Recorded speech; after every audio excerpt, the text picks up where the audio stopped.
dan bahagia. Yang terhormat Ketua Yayasan Taman Siswa Cabang Jetis, yang terhormat Ketua Bagian SD Taman Siswa Jetis, yang saya hormati Bapak Ibu Pamong SD Taman Siswa Jetis, yang saya hormati Bapak Ibu Komite SD Taman Siswa Jetis, yang saya hormati Bapak Ibu Wali Murid SD Taman Siswa Jetis, serta teman-teman yang saya cintai. Perkenalkan, saya Rasa Pantiko Budi sebagai narator yang akan membersamai dan mengantarkan film ini dari awal sampai akhir nanti. Film pendek dengan judul Sang Minasis sebagai hasil proyek penguatan profil pelajar Pancasila yang merupakan hasil karya siswa dan siswi SD Taman Siswa Jetis dari kelas 1 sampai dengan kelas 6. Film ini menceritakan tentang kehidupan seorang bapak pendidikan bangsa Indonesia. Beliau adalah Ki Hajar Dewantara. Perjalanan hidup dari masa kecil hingga beliau mendirikan perguruan Taman Siswa. Bagaimana perjalanan kehidupan beliau? Mari kita saksikan bersama film pendek karya siswa dan siswi SD Taman Siswa Jetis dengan judul Sang Minasis. Di suasana Kadipaten Pakualaman yang sejuk, hening, dan agung, tinggallah Ki Hajar dan Nyi Hajar. Ki Hajar Dewantara memiliki nama kecil Raden Suwardi Suryaningrat. Lahir di Yogyakarta 2 Mei 1889. Beliau putra dari Pangeran Suryaningrat dan cucu dari KGPAA Pakualam III, salah seorang bangsawan Pakualaman di Yogyakarta. Nyi Hajar memiliki nama kecil Raden Sutartinah. Dilahirkan pada tanggal 14 September 1890. Beliau adalah cucu dari Sri Pakualam ketiga, putra dari Kanjeng Pangeran Haryo Sasroningrat. Raden Suwardi dan Raden Sutartinah tinggal bersama keluarga dalam lingkungan bangsawan serba mewah dan berkecukupan. Raden Suwardi dan Sutartinah didampingi oleh abdi dalam yang selalu ada di sampingnya. Sesekali mereka diajak keliling oleh abdi dalam atau pengasuhnya untuk memahami keadaan di dalam dan di luar lingkungan bangsawan yang situasinya sangat berbeda.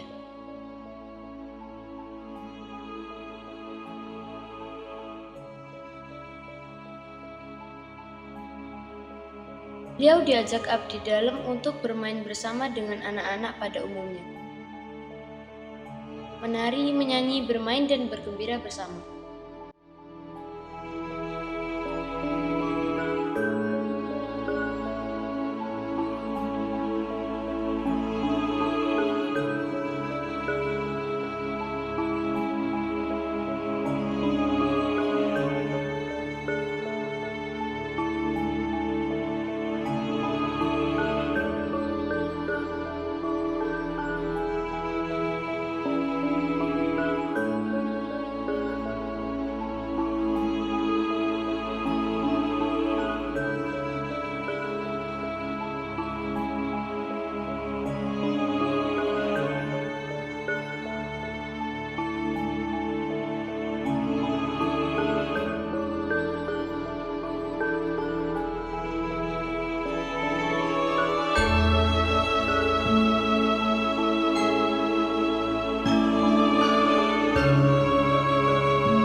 Raden Suwardi dituntut oleh keluarganya untuk berlatih perang.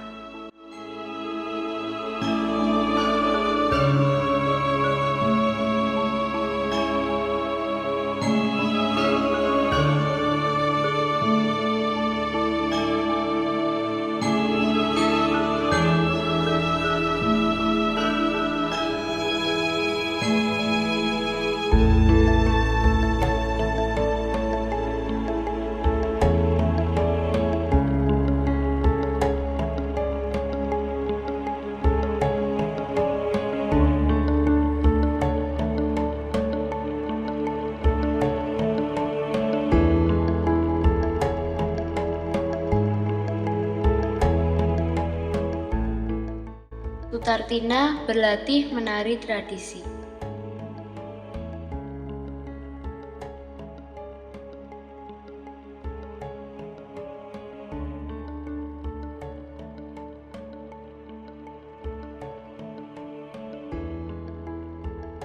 Raden Suwardi berlatih menabuh gamelan, membaca buku sastra, sejarah, dan tidak lupa beliau dituntut untuk belajar mengaji.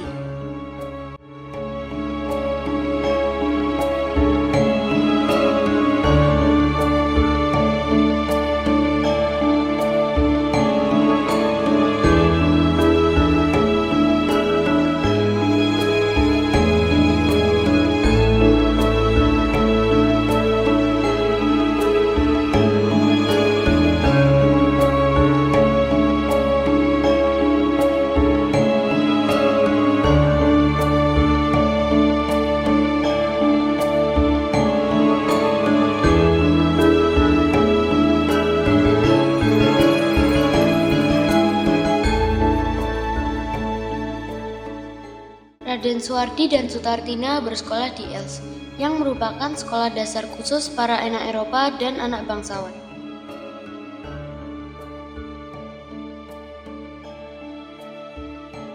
Karena Raden Suwardi tergolong keluarga bangsawan, maka beliau diperbolehkan belajar di sekolah tersebut.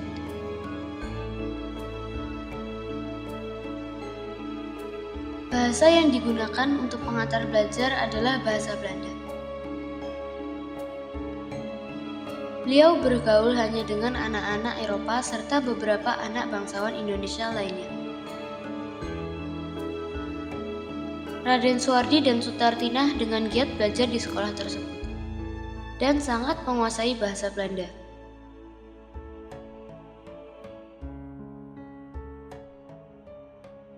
Raden Suwardi dan Sutartina duduk sama rendah dan berdiri sama tinggi dengan anak Eropa.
Untuk melepas rindunya kepada anak-anak rakyat, sesekali sepulang sekolah Raden Suwardi dan Sutartina didampingi oleh abdi dalam untuk bermain dengan anak-anak rakyat di luar tembok kerajaan.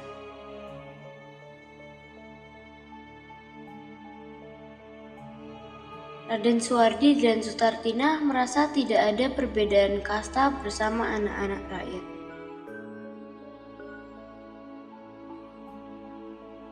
Beliau merasa sama, setara, dan tidak ada batasan.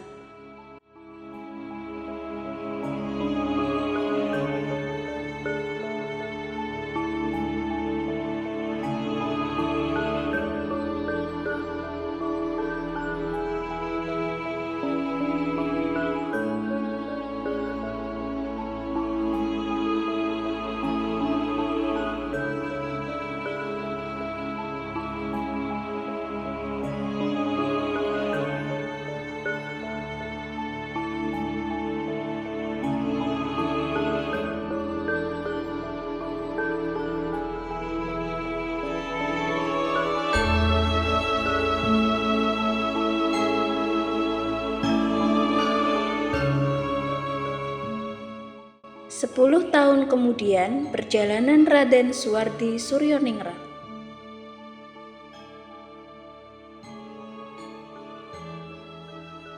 Setelah kurang lebih 10 tahun, Mas Suwardi dengan status keluarganya dan mendapatkan beasiswa, beliau berkesempatan untuk menempuh pendidikan di Dr. Bumiputra, Stovia.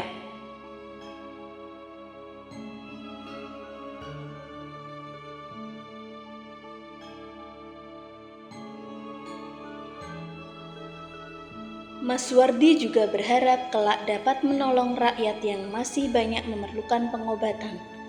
Bersama teman-temannya, Mas Suwardi tampak antusias belajar dan memahami ilmu yang diberikan, namun tidak menamatkan pendidikan tersebut karena jatuh sakit dan sudah diperbolehkan orang tuanya untuk memilih sekolah kelanjutannya. Beliau memilih sekolah kedokteran Stovia dan pada saat itu Mas Suwardi masuk menjadi anggota Budi Utomo. Beliau mendapatkan tugas di bagian propaganda.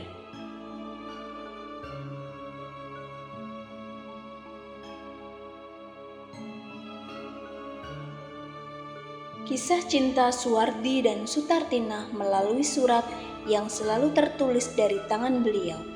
Beliau saling memberi kabar, memberi informasi, dan pendapat tentang perjuangan bangsa Indonesia.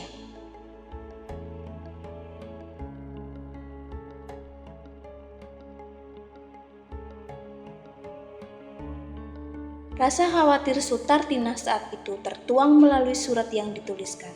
Berharap Mas Suwardi dapat melewati semua yang telah dihadapi dengan bijaksana.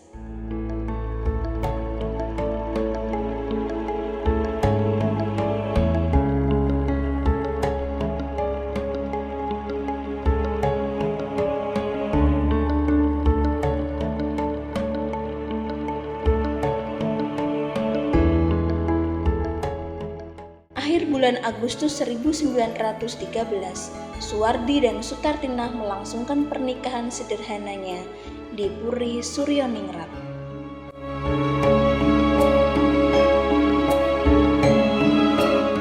Suwardi bertemu dengan sosok kiai yang bernama Ahmad Dahlan.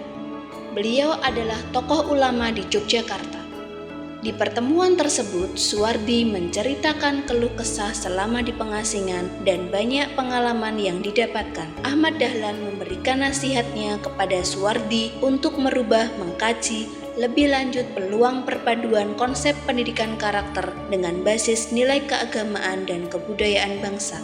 Pendidikan dilaksanakan dengan konsep ngerti, ngeroso, ngelakoni yang dipadukan dengan sistem among. Selanjutnya, beliau menulis dan membantu beberapa surat kabar. Melalui surat kabar, Mas Suwardi berkesempatan mengeluarkan isi hatinya untuk membela rakyat yang terjajah. Beliau sempat menanamkan prinsip pers yang bebas dan bertanggung jawab. Setelah perjuangan perhimpunan berhaluan politik yang cukup keras, digagas oleh 3 serangkai yang terdiri dari Douwesdekker, Suwardi Suryoningrat, dan Cipto Mangunkusumo. Timbul reaksi kritis dari kalangan nasionalis, termasuk Suwardi. Ia kemudian menulis "Seandainya Aku Seorang Belanda", dimuat dalam surat kabar The Express pimpinan Douwesdekker 13 Juli 1913. Isi artikel ini terasa pedas sekali di kalangan pejabat Hindia Belanda. Beberapa pejabat kerajaan Belanda menyaksikan tulisan ini asli dibuat oleh Suwardi sendiri, karena gaya bahasanya yang berbeda dari tulisan-tulisan sebelumnya. Akibat tulisan ini, beliau ditangkap atas persetujuan Gubernur Jenderal Edinburgh.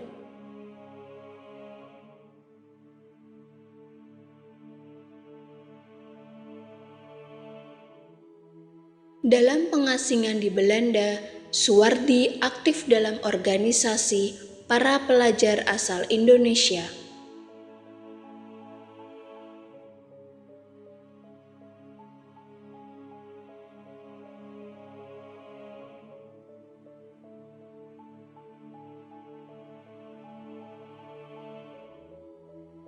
Tahun 1913, dia mendirikan Kantor Berita Indonesia. Ini adalah penggunaan formal pertama dari istilah Indonesia yang diciptakan tahun 1850 oleh ahli bahasa asal Inggris dan pakar hukum asal Skotlandia.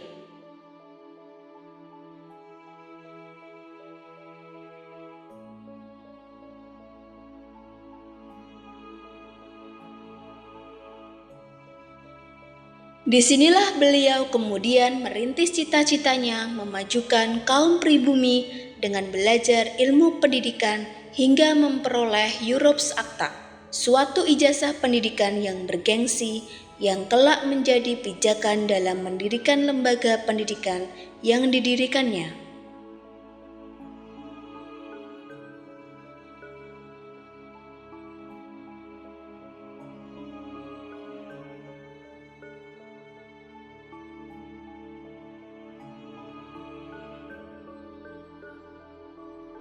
Dalam studinya ini, Suwardi terpikat pada ide-ide sejumlah tokoh pendidikan barat seperti Froebel dan Montessori, serta pergerakan pendidikan India oleh keluarga Tagore.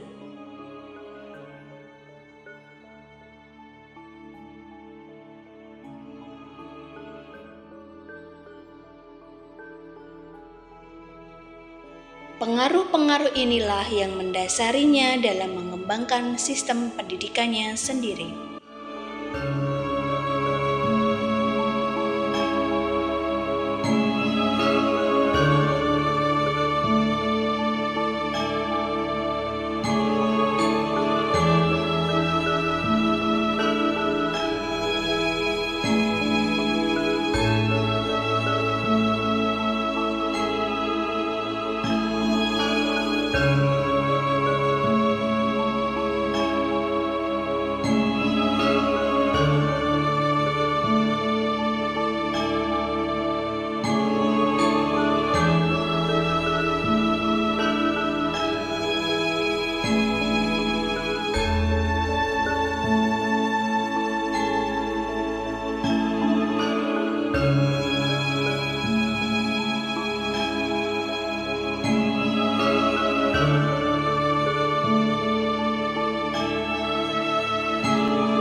Ki Hajar Dewantara juga bertemu Ki Ageng Suryo Mataram dan mendirikan Perkumpulan Selosok Liwonan. Dinamakan Perkumpulan Selosok Liwonan karena berkumpulnya tiap malam selosok Kliwon agar tidak dilarang oleh penjajah.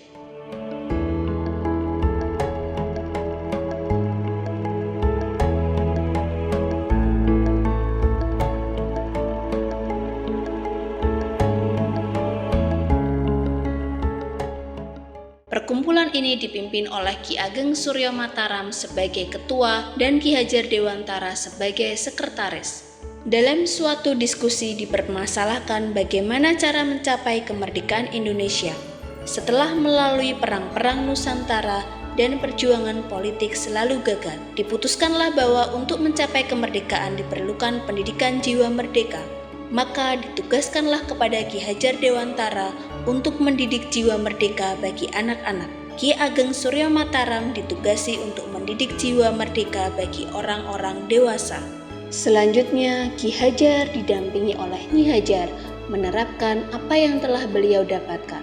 Beliau memilih untuk menjadi seorang pengajar dengan sistem yang beliau buat, membagi ilmunya dengan masyarakat umum untuk belajar. Cara belajar beliau adalah dengan sistem yang beliau buat sendiri. Materi pembelajaran yang beliau berikan adalah hasil dari apa yang beliau dapatkan semasa kecilnya, seperti hak anak-anak umum atau hak anak masyarakat biasa untuk belajar bela diri atau silat.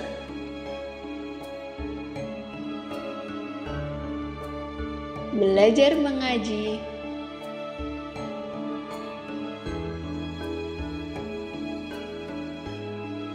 belajar menari tradisi,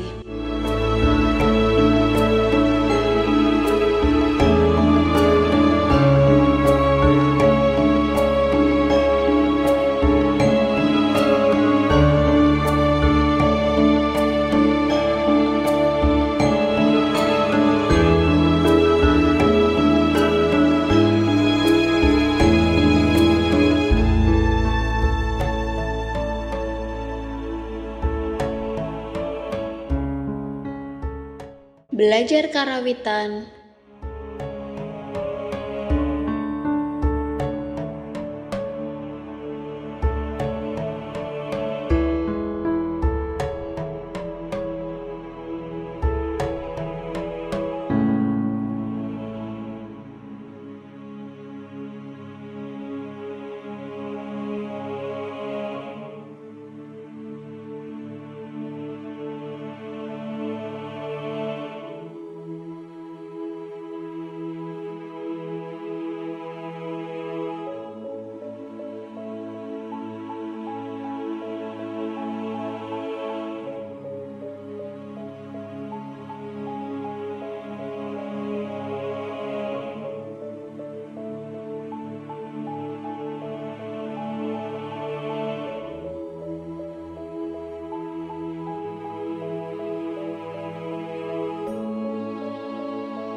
dan mengkolaborasikan materi dengan tembang dolanan anak.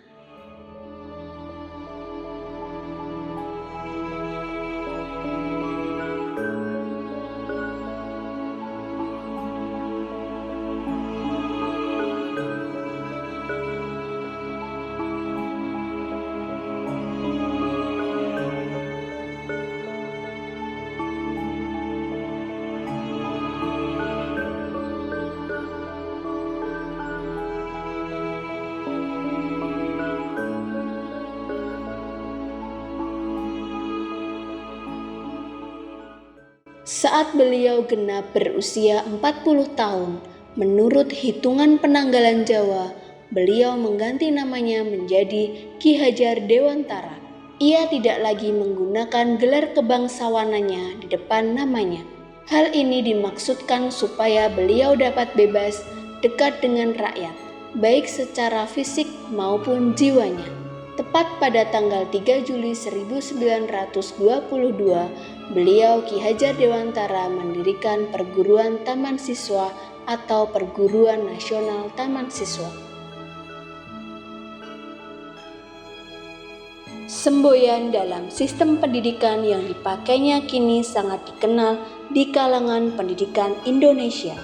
Secara utuh, semboyan itu dalam bahasa Jawa berbunyi Engarso Sung Tulodo, Ing Madya Mangunkarso, Tutwuri Handayani. Di depan memberi contoh, di tengah memberi semangat, di belakang memberi dorongan. Semboyan ini masih tetap dipakai dalam dunia pendidikan rakyat Indonesia, terlebih di sekolah-sekolah perguruan taman siswa.